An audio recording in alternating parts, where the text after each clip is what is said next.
académica. Cada uno de los que somos parte de la Facultad de Derecho le damos la más cordial bienvenida a la inauguración del año académico 2024. Saludamos a quienes hoy nos acompañan, a nuestro invitado internacional, el vicerrector de Programas Académicos de la Universidad Católica del Uruguay, el doctor Mario Spangenberg, a nuestro rector Cristian del Campo, a los vicerrectores, a los decanos, profesores y profesoras de nuestra facultad, el equipo de gestión y muy especialmente a nuestros y nuestras estudiantes. A continuación, dejo con ustedes al profesor Mario Spangenberg, quien dictará la clase magistral titulada La víctima, Derecho Penal y Democracia Constitucional. El profesor es doctor en Derecho de la Universidad Católica del Uruguay y doctorando en Ciencias Jurídicas de la Universidad Católica de Argentina. Se ha desempeñado como profesor de Derecho Penal y decano de la Facultad de Derecho y Artes Liberales y actualmente es el vicerrector de Programas Académicos de la Universidad Católica del Uruguay. Profesor, por favor, adelante.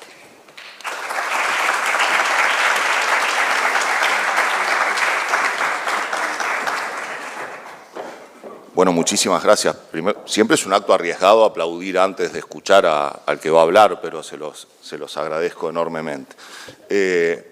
Señor vicerrector, muchísimas gracias por su tiempo aquí. Señores vicerrectores, señora decana. En realidad es medio raro decir esto cuando yo estoy en la Alberto Hurtado, porque en realidad es más un grupo de amigos que autoridades universitarias, así que como tal, es que me encuentro, bueno, también con estudiantes que han estado en Montevideo, en la Universidad Católica, haciendo su semestre. Es una enorme alegría sentirse de verdad en casa. Además, por supuesto, de tratarse de una universidad hermana de la Compañía de Jesús. Bueno, usualmente uno viene acá a escuchar certezas de otros, ¿no? A lecciones aprendidas que nos vengan a esa especie de ilustrarnos de lo que han descubierto. Me temo que no va a ser el caso, más bien les voy a venir a plantear dudas, interrogantes que me acechan, como una especie de terapia de grupo donde yo vengo a contarles los problemas, algunas angustias que tengo. Y al final del día, si la terapia sale bien, uno se ve como con más optimismo, más esperanza, etcétera, y no queda tan apretadito ahí viendo lo que está pasando con el derecho penal. Lo primero en relación a eso, también alguna advertencia de estilo, porque tengo grandes profesores de derecho penal y profesores de derecho procesal penal acá en la vuelta.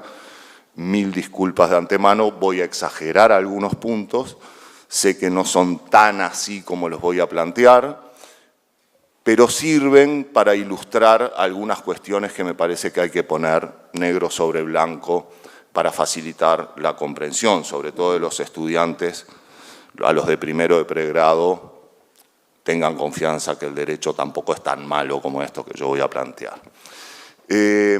Entonces, aclarado el punto de algunas exageraciones, yo diría que la primera frase que se me viene a la mente es que el derecho penal ya no es lo que era. Desde hace varias décadas ya no es lo que era. Y sumado a eso, o en adición a eso, que cada vez va a ser menos parecido a lo que era hasta hace algunas décadas.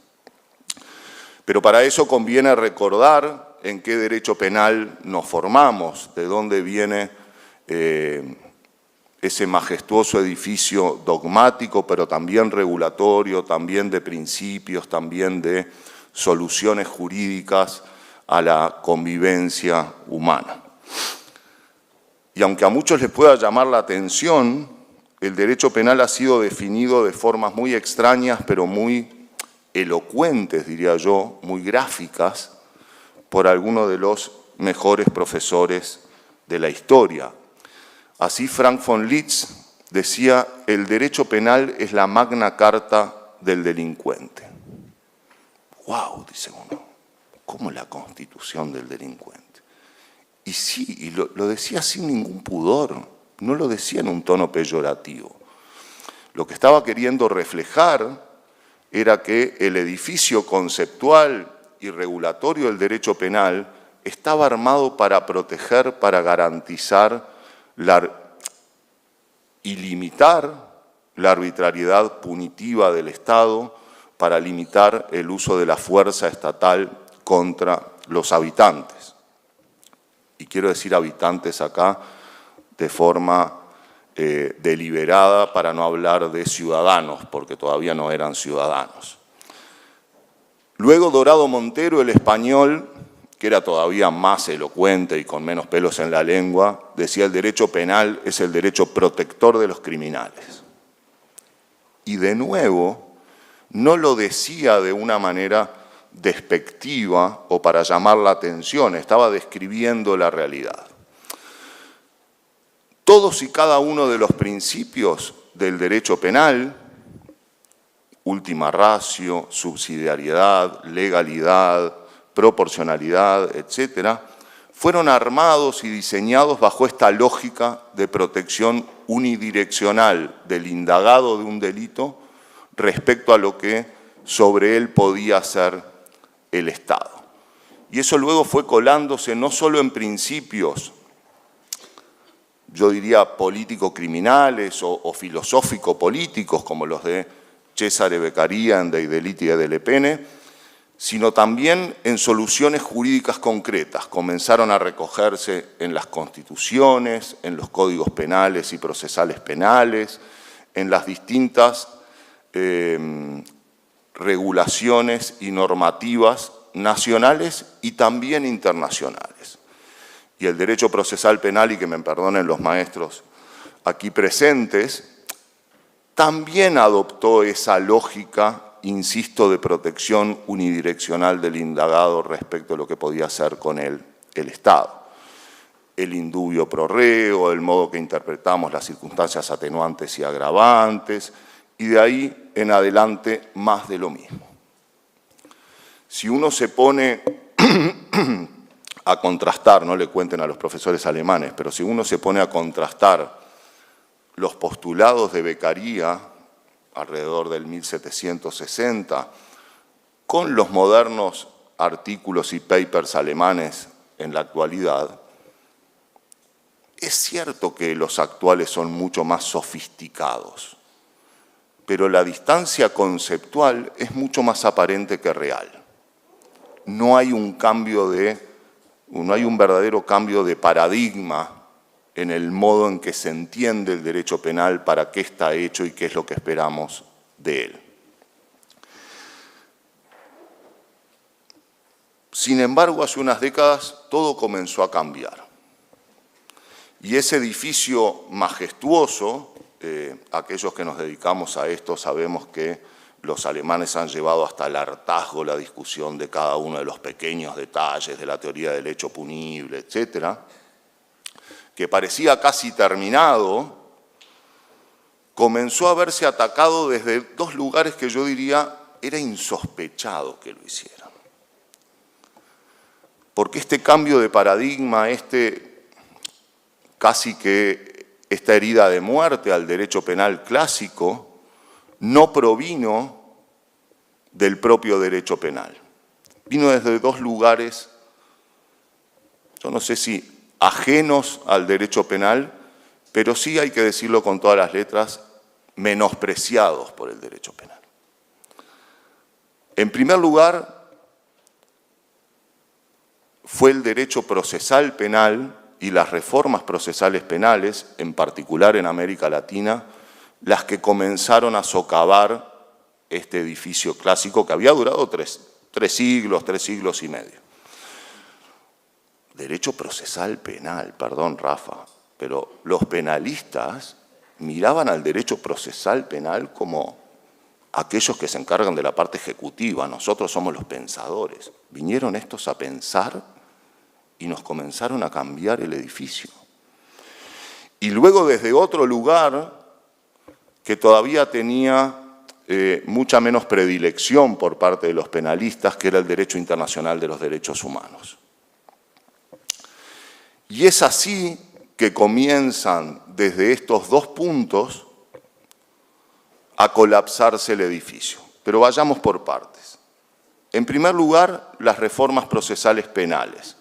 En América Latina, insisto, han sido verdaderamente revolucionarias. En 20 años o menos, bueno, está Lionel también aquí, que les voy a explicar a ustedes, pero en 15, 20 años, la inmensa mayoría de los países de América Latina dieron un vuelco brutal en sus sistemas de justicia penal, pasando del modelo inquisitivo clásico me refiero siglo XVIII en adelante, hasta el actual modelo acusatorio, que bueno, que sigue avanzando y todos sabemos que no hay un modelo acusatorio como estable, ¿no? Pero esta lógica que supuso el pasaje de separar las funciones de perseguir el delito de la función de juzgar, pasar a una adversarialidad en el modo en que se tramitan los juicios, pasar de un escrituralismo a una oralidad, etcétera, etcétera, etcétera, también puso en el tapete algo que uno lo ve a la distancia y no lo puede creer. Porque son esas soluciones tan sencillas pero tan profundas que cuando uno las escucha dice, pero ¿cómo no se nos ocurrió esto antes? Apareció la víctima. Hacía 3 siglos que habíamos diseñado un edificio del derecho penal y nadie había reparado que los delitos tenían víctimas. ¿Ustedes entienden lo que es esto? Yo el otro día ponía un ejemplo, le decía, pero es como que nos hubiéramos dedicado a organizar casamientos y eran unipersonales los casamientos. Nos habíamos olvidado de invitar a un novio o a la novia o lo que fuera. Y teníamos unos casamientos espectaculares y nos faltaba la otra parte. Y eso es lo que venía a explicar, en buena medida, esta lógica de proteger al indagado por el delito. Porque uno de los principios, o quizás el principio más importante del derecho, después sus profesores les dirán otra cosa y tendrán razón ellos, es el principio favor debilis, ¿sí? El principio de proteger al más débil. Y esto no es patrimonio del derecho penal. Es del derecho penal, del derecho civil, del derecho laboral, del derecho del consumidor, etcétera, etcétera. En una monarquía o en una lógica de los estados del siglo XVIII en adelante, monarca y súbdito, la parte más débil no hay ni que discutirla mucho, ¿no? O sea, básicamente el súbdito era el que desobedecía las normas del monarca. La pregunta es, ¿qué vamos a hacer con el súbdito? ¿Cómo lo vamos a tratar a partir de ahí? Y ahí empiezan los postulados de Beccaria, racionalicemos la respuesta, cuidemos, todo lo que ya hemos visto. Sin embargo, cuando uno pone a la víctima también en la ecuación, y ahí paso de hablar de súbditos a hablar de ciudadanos, cuando uno pone a la víctima en la situación, que insisto, tardamos 3 siglos en darnos cuenta, ya no es tan claro quién es el débil que hay que proteger. Ya no tengo un monarca y un súbdito, sino que tengo a 2 ciudadanos, tengo un conflicto y tengo que resolver cómo salimos de ese conflicto. Y lo que empieza a mostrar, o lo que empiezan a mostrar los sistemas acusatorios, son 2 cosas. En primer lugar, no cometamos los errores del pasado. Es decir, si yo voy a incorporar a la víctima, no es para desplazar al indagado y sus derechos, y entonces ahora cometo el mismo error, pero con el indagado en lugar de con la víctima y lo dejo afuera, sino para construir algo distinto, algo que esté a la altura de esas 2 personas que están involucradas en ese conflicto o en ese delito. La segunda lección es que si lo voy a hacer, lo tengo que hacer en serio, no por la galería. Y en esto la oralidad es tremenda, porque en el escrituralismo, en los expedientes escritos, las víctimas son un montón de papelitos. Y ahí es muy fácil escribir esconderlas, trasladarlas, ponerlas en un rincón, amontonarle otras víctimas arriba, etc.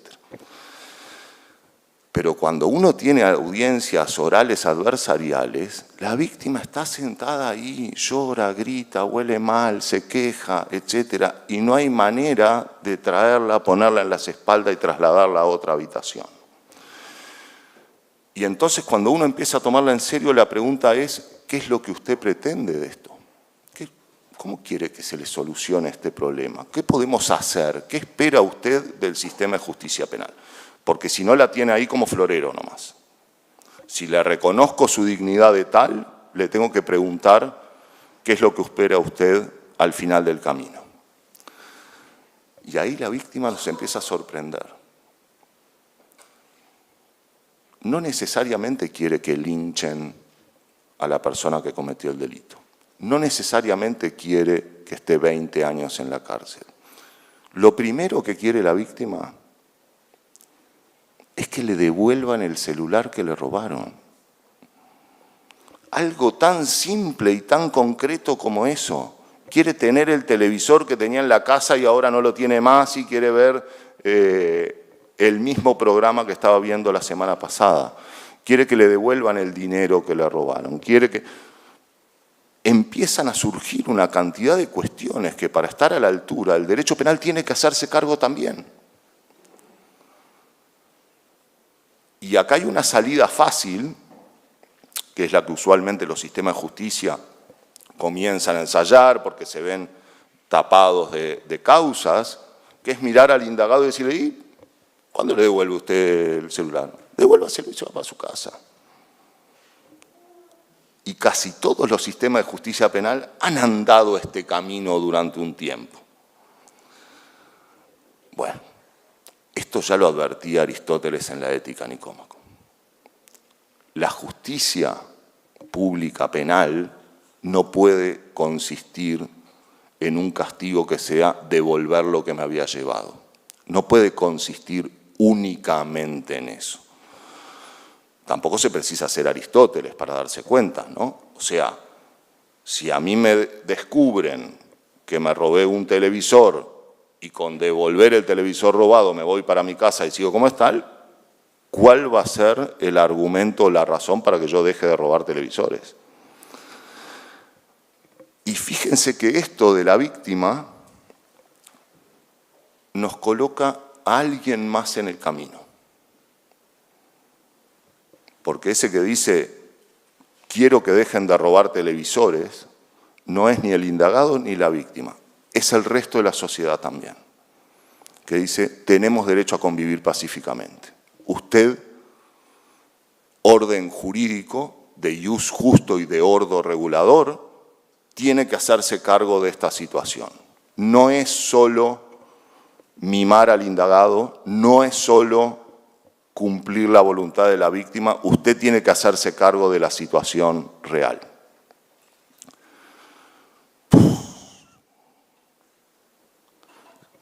¿Se acuerdan cuando estudiábamos matemáticas? No sé si era matemática, ayer hablábamos en Chile la matemática 1 y la matemática 2 y no sé qué. Y estudiábamos, en un momento estudiábamos combinaciones. Combinaciones de dos. Nos sentíamos Einstein, ¿no? Era como, me voy a dedicar a esto toda la vida. Era lo que teníamos en el siglo XVIII. El Estado y el súbdito infractor.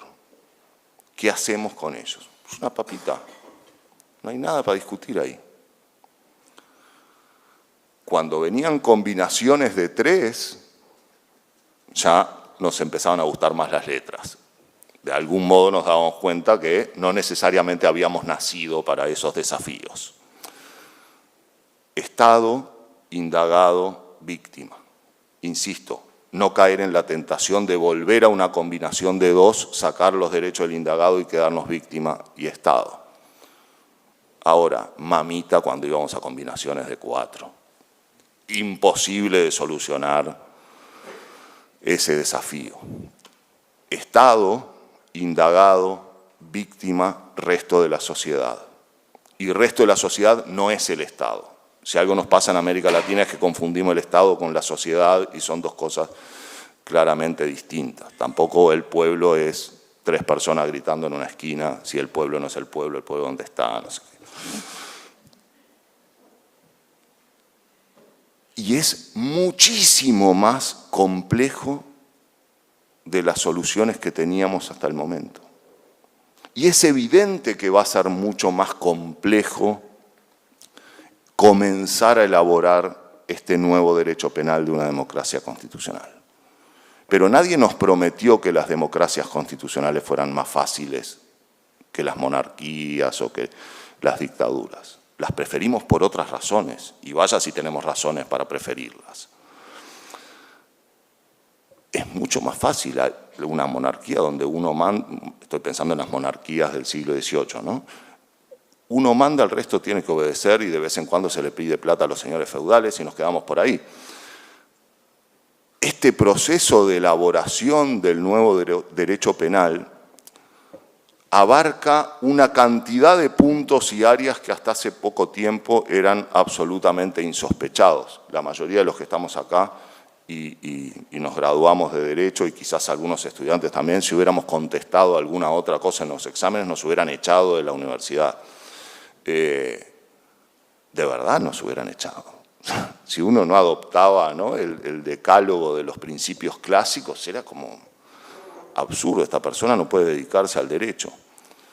Yo diría, hoy en día tendríamos que pensar lo contrario, ya no son autoevidentes los principios, ya no es evidente que el infractor sea la parte débil y la víctima sea la parte poderosa, que el resto de la sociedad no sea débil en algún sentido. Y acá hay objeciones que han surgido y seguirán surgiendo en América Latina, sobre todo de algunos sectores.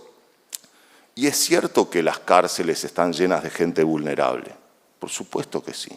Y eso nos da una idea de debilidad y de vulnerabilidad. La mala noticia en la inmensa mayoría de los países de América Latina es que los que están afuera de la calle también están en esa situación.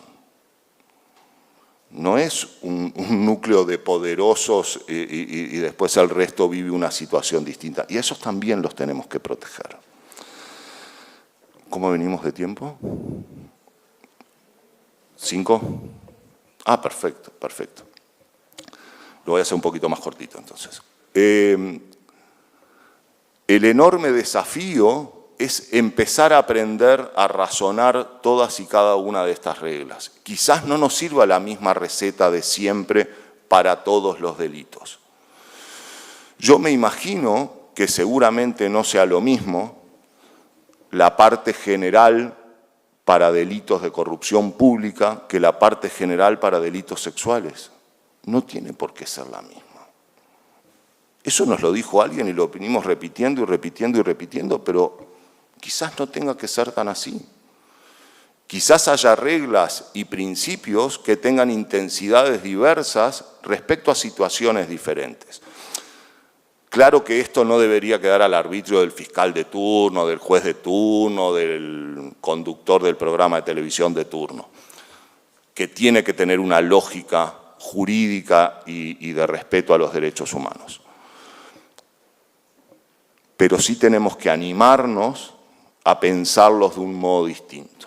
Es claro que el derecho penal no puede ser un derecho penal de espaldas a los problemas reales de la gente. Esto es algo como muy del gen abogadil, ¿no? Nos parece que el derecho fue hecho para nosotros, y en realidad el derecho, esto los romanos lo tenían clarísimo, no fue hecho para nosotros. A nivel de las convenciones internacionales de derechos humanos, se dio el mismo proceso, exactamente el mismo proceso que respecto de las reformas procesales penales. Si uno analiza las declaraciones y convenciones desde la Declaración de Derechos del Hombre y del Ciudadano en adelante, hasta hace muy pocos años, todas y cada una obedecían a la misma lógica. Cuanto menos derecho penal, mejor. Y en los hechos, las previsiones de las convenciones internacionales estaban destinadas a limitar el uso del derecho penal por parte de los estados nacionales. Cuidado, no use el derecho penal para esto. Limite y racionalice la aplicación del derecho penal, etcétera, etcétera, etcétera. La misma lógica de protección unidireccional respecto del indagado. Sin embargo, desde hace un par de décadas, insisto, comenzaron a verse algunas convenciones y tratados internacionales que cambiaban esta lógica. Pero la cambiaban no corriéndola un poquito de eje, la volvían diametralmente opuesta.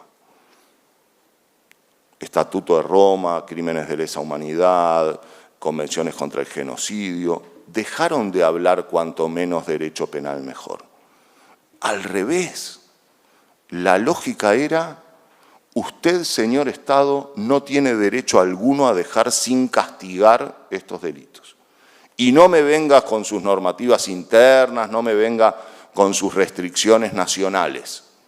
Esto es algo incluso que excede a los Estados. Luego vinieron las convenciones de prevención de lavado de activos, lucha contra el narcotráfico, corrupción, terrorismo, etc. Misma lógica. Cambió el paradigma de cuanto menos derecho penal mejor a una lógica de usted no puede dejar de usar el derecho penal. Es parte de lo necesario en la actividad de protección de un Estado y de la convivencia pacífica.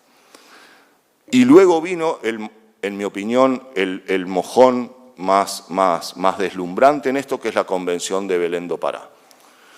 Belén do Pará vino en el tema de femicidio, violencia de género, etcétera, a cambiar de una vez y para siempre esto. Dijo, no solo usted no puede dejar sin castigar los delitos, esa era un poco la lógica que veníamos, dice, usted tiene que salir a proteger a estas víctimas.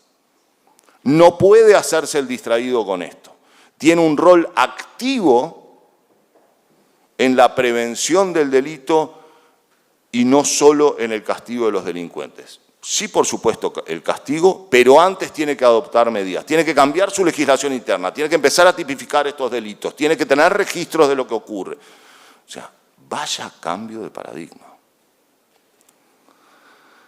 Y se da en un momento, o se da de forma simultánea, a cuando cambia el modo en que entendemos el derecho internacional de los derechos humanos.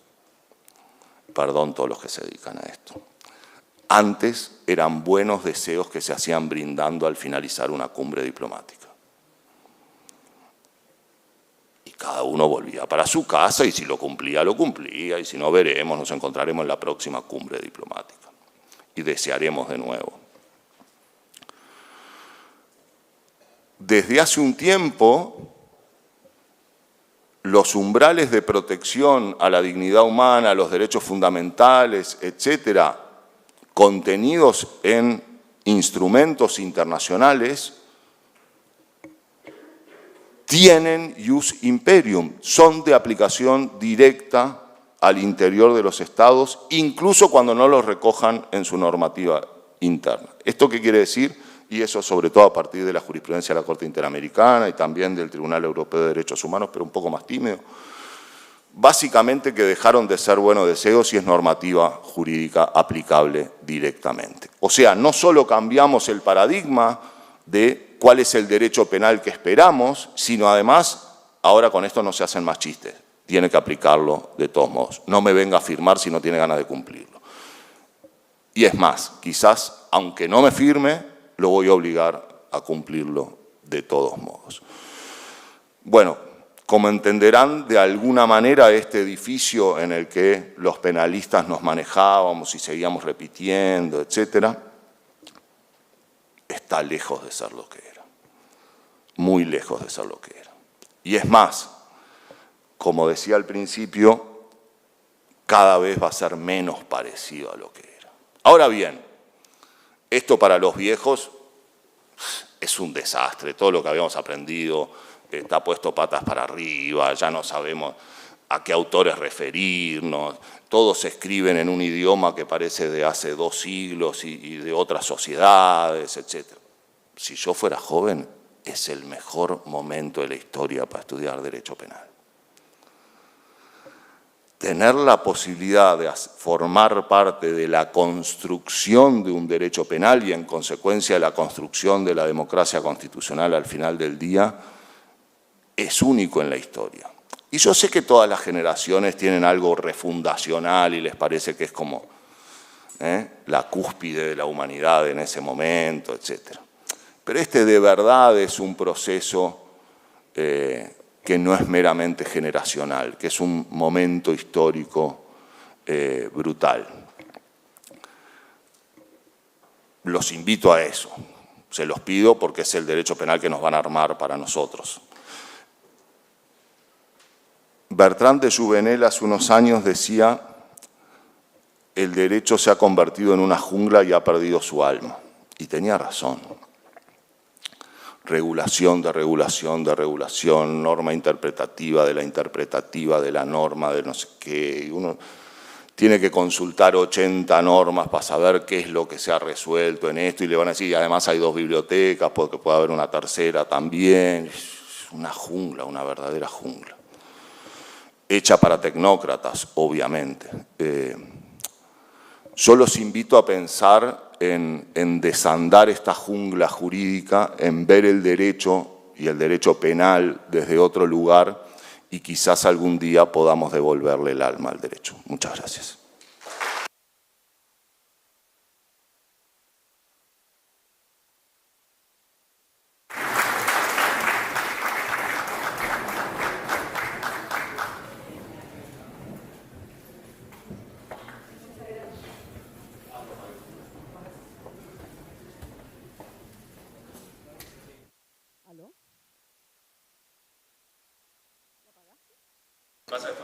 ¿Aló? Ah, sí, está bien, está bien.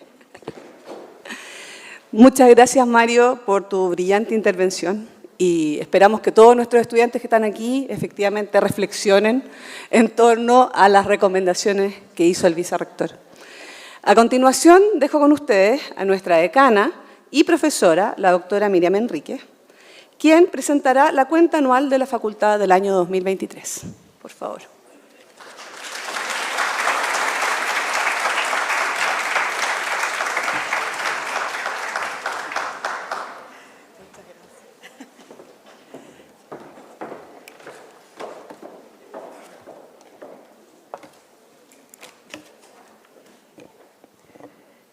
Muy buenos días para todos, para todas.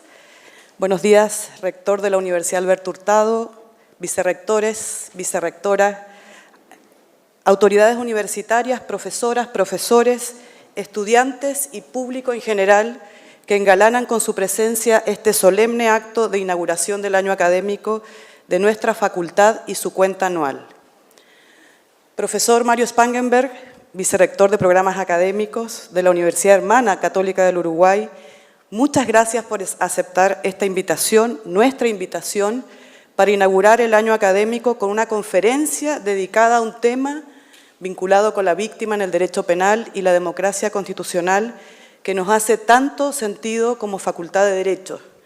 Probablemente los estudiantes lo sabrán, de lo contrario lo afirmamos en este momento, que esta facultad es un referente en nuestro país y también a nivel internacional, tanto en el derecho penal como en el derecho procesal penal. Quisiera compartir con ustedes algunos propósitos que nos hemos fijado como facultad para este año 2024, pero especialmente los principales hitos de cumplimiento del año 2023. Hoy expondré formalmente la cuenta anual a la que ustedes han contribuido a cumplir y, por supuesto, también algunos desafíos que se avisoran para el año que iniciamos. En el ámbito del pregrado, en el año 2023, transitamos el segundo, y destaco, el segundo año del nuevo plan de estudios de la carrera de Derecho. En este marco se alcanzaron varios hitos que corresponde resaltar. En primer lugar, la Corte 2022 completó en diciembre del año 2023 el ciclo básico de la carrera. Este avance en su trayectoria curricular implicó la preparación de varias evaluaciones que son propias de la Universidad Alberto Hurtado y del nuevo plan. Durante el año 2023 se diseñó y recientemente, en marzo, se aplicó la primera prueba o evaluación del perfil intermedio. Ello nos ha permitido realizar una evaluación general e intermedia de la trayectoria de nuestros estudiantes consistente con el proyecto formativo y el modelo pedagógico de la universidad sobre temas y según las formas de evaluación realizadas en cada curso que componen el actual ciclo básico. En segundo lugar, el plan de estudios del año 2022 cuenta con un nuevo perfil intermedio, el que fue revisado, diseñado y aprobado por las distintas instancias de la universidad y de la facultad. La implementación de una nueva malla ha supuesto un gran despliegue de reuniones con profesores, departamentos, comités, talleres en docencia, innovaciones en las evaluaciones y una serie de medidas cuyo propósito es apoyar a los estudiantes en su trayectoria académica y reforzar su permanencia en la carrera. Sin dudas, la implementación, el monitoreo y la evaluación del nuevo plan de estudios ha sido posible por el equipo de la Dirección de Docencia de la Facultad y el trabajo en distintas unidades, comisiones y comités de la facultad. El desafío para este año 2024 es trabajar en el desarrollo del ciclo de profundización, que se inicia con el mismo ahínco que lo hemos hecho en el ciclo básico, pero sobre todo a comenzar a preparar la actividad de finalización que reemplazará el examen de grado tal como actualmente lo conocemos. De otra parte, pero aún en el ámbito del pregrado, la facultad ha trabajado de manera rigurosa en ofrecer a los estudiantes del Plan de Estudio 2007 una formación de calidad dentro de las características propias de ese plan. Por supuesto, el desafío de implementar una nueva malla ha sido posible gracias a la tarea comprometida de nuestro cuerpo docente, de sus 120 profesores y profesoras, de jornada y colaboradores, vinculados en los departamentos de la facultad con el apoyo y el liderazgo del equipo de la dirección de carrera.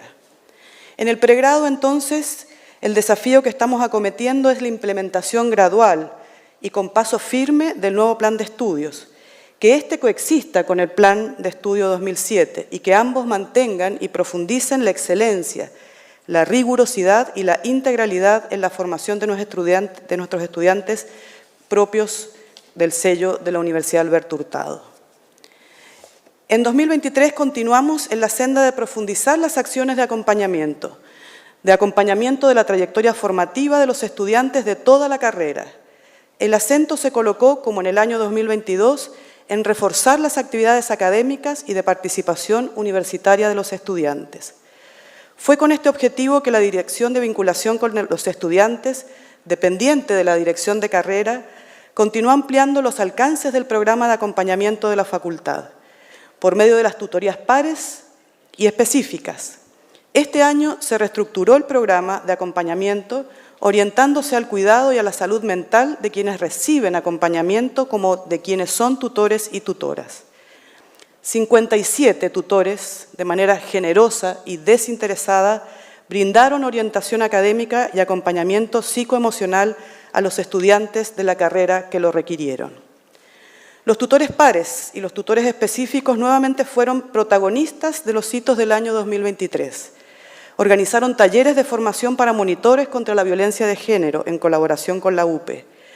Talleres sobre trastornos alimenticios, salud mental, primeros auxilios psicológicos, conversatorios sobre los desafíos constituyentes y encuentros con ediles de la región metropolitana. Destaco la participación en el 11º encuentro de la Red Nacional de Tutores y Tutoras Pares realizados en Iquique. El desarrollo de esta área también se nutrió del espacio de la consejería profesional que brinda el programa de orientación para los estudiantes de Derecho, POED, a través de 3 profesionales, para que en alguna medida se pueda contribuir con la salud mental de las y los estudiantes que lo solicitan. El desafío para este 2024 es fortalecer estos programas, extender su alcance a aspectos vinculados con la neurodivergencia, mantener el número de tutores y profesionales de consejería, especializar a los y las tutoras en las tareas de cuidado, inserción y permanencia de los nuevos estudiantes y asumir un acompañamiento más integral, académico, que complemente las tareas que desarrollan los casi 50 ayudantes de los distintos departamentos de la facultad. Los ayudantes también fueron centrales en el apoyo académico de nuestros estudiantes durante el año 2023 y en una serie de otras instancias como la consejería académica y de distintos proyectos como, por ejemplo, destaco solo a modo de ejemplar la revista Lex Olimpia. Gracias a las y los tutores y los ayudantes y a estas iniciativas por su aporte. Como en años previos, insistimos en que la perspectiva de género debe estar presente en todos los procesos formativos y para ello el programa de Género, Derecho y Justicia Social de la Facultad ha sido clave. Por otro lado, en el año 2023 se dispusieron los cimientos para la creación del programa de Derecho y Cuidados, recientemente presentado, que junto con el programa de Género, Derecho y Justicia Social de la Facultad aspiran a ser un paraguas de actividades de investigación aplicada, docencia y vinculación con el medio que tienen al centro la igualdad de género.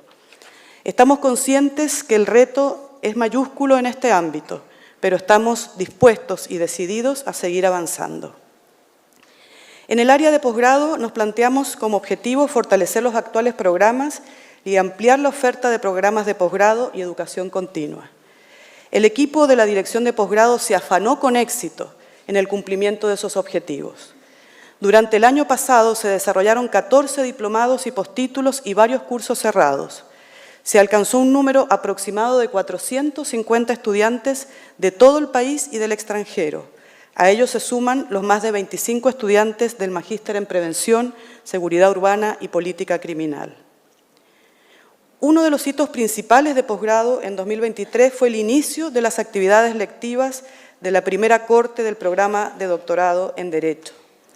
Durante el 2023, 5 doctorandos adscritos a las distintas líneas de investigación que proyectamos comenzaron sus estudios al más alto nivel en nuestra facultad. Con el mismo entusiasmo, hace unas semanas atrás, le dimos la bienvenida a 3 nuevos doctorandos de la segunda corte, la Corte 2024.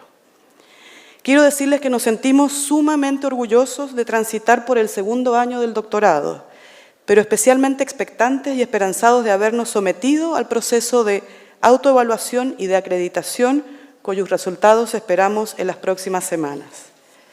Esta tarea ha sido posible gracias al tesón del equipo de doctorado y del equipo de posgrado, del comité académico del programa y, por cierto, de cada uno de los 16 profesores y profesoras que integran el claustro de nuestro doctorado.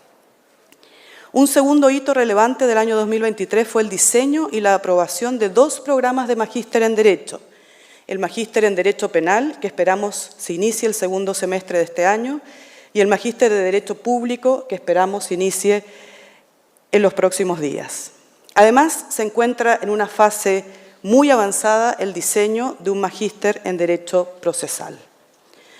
Mantener un sólido y sostenido crecimiento en el área de posgrado y educación continua, asegurar la calidad de los programas, acreditar, esperamos, próximamente el doctorado en Derecho, articular la carrera con el posgrado a fin de posibilitar la formación especializada de nuestros exalumnos son grandes retos que nos hemos trazado y que sin duda la Dirección de Posgrado está afanada en lograr.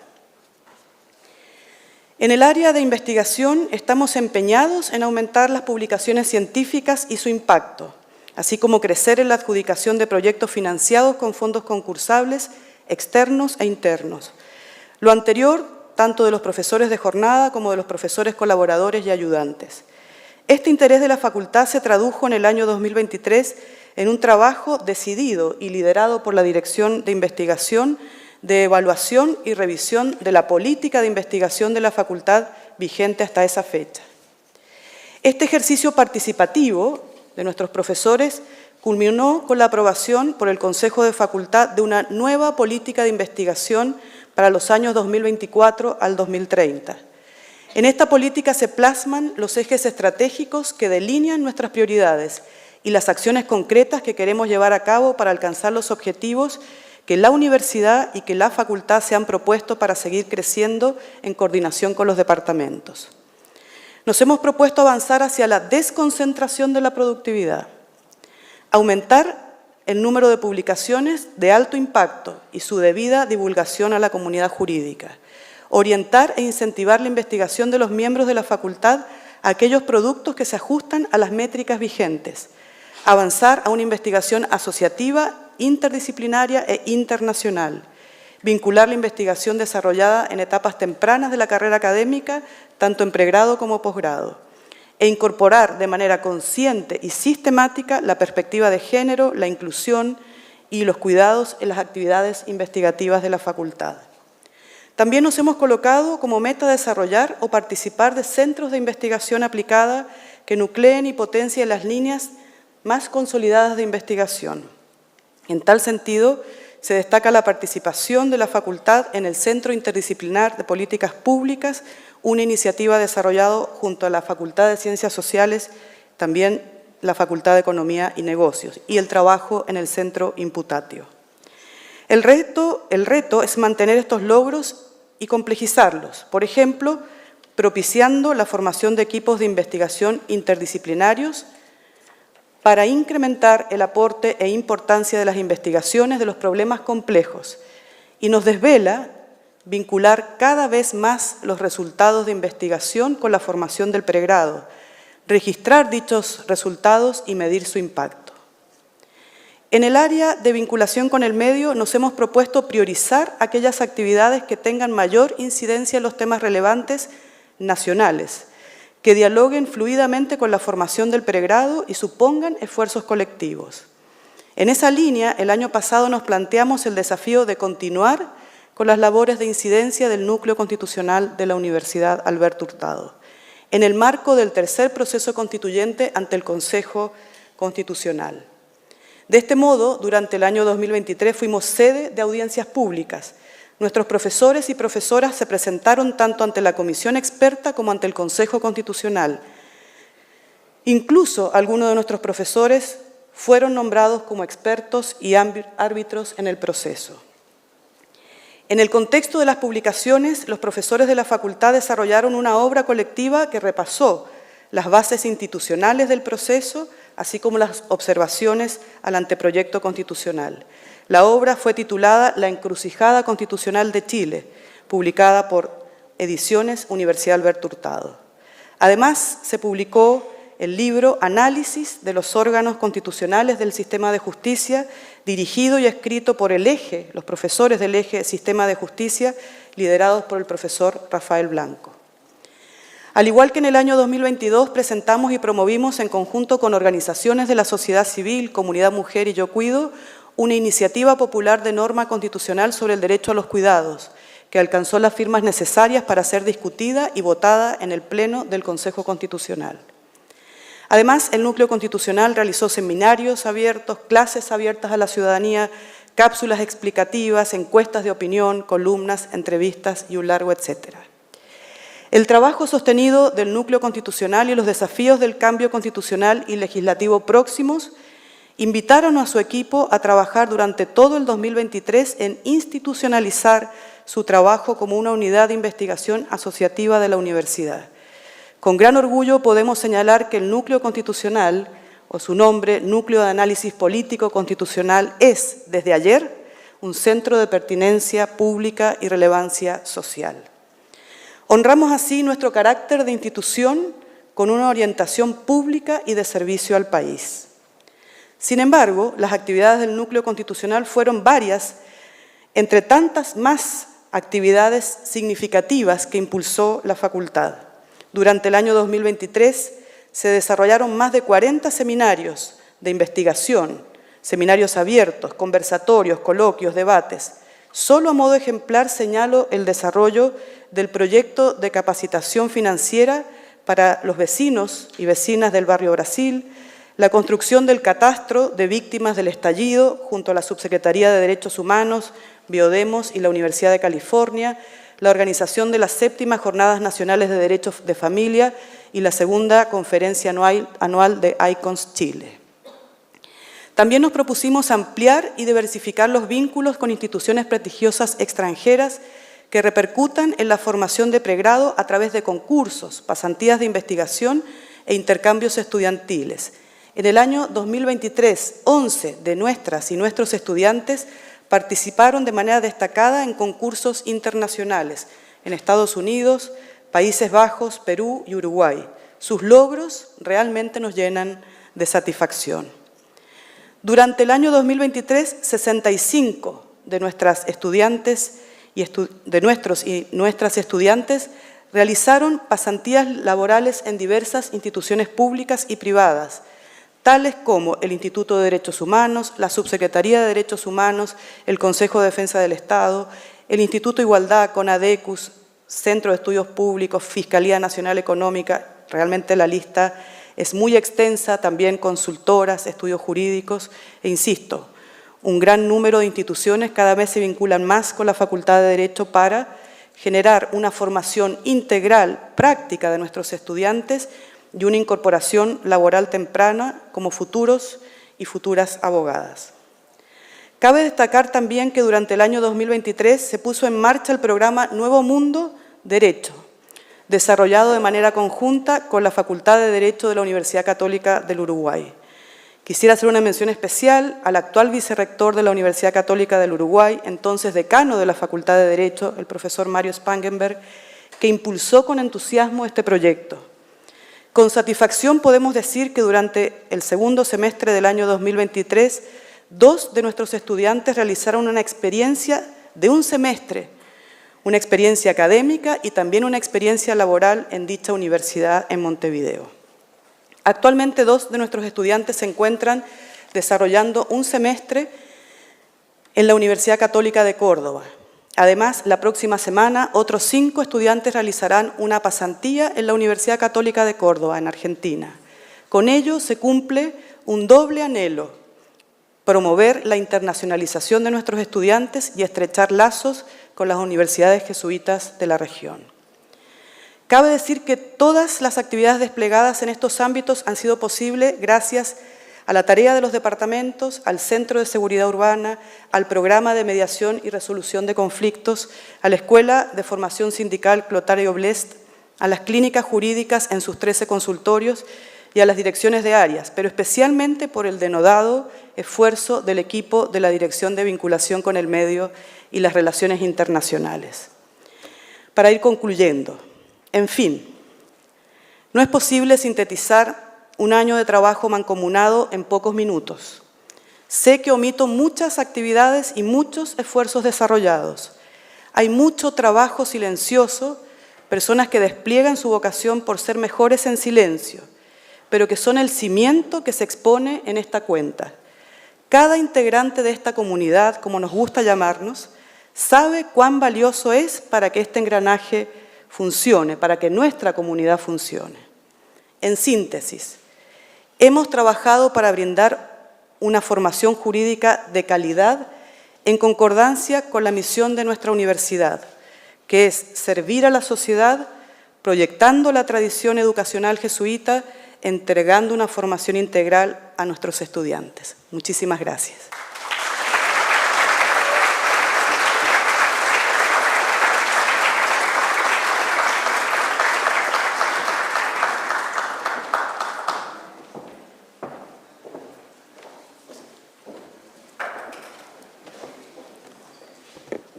Muchas gracias, querida Miriam, por tan elocuente cuenta del año pasado.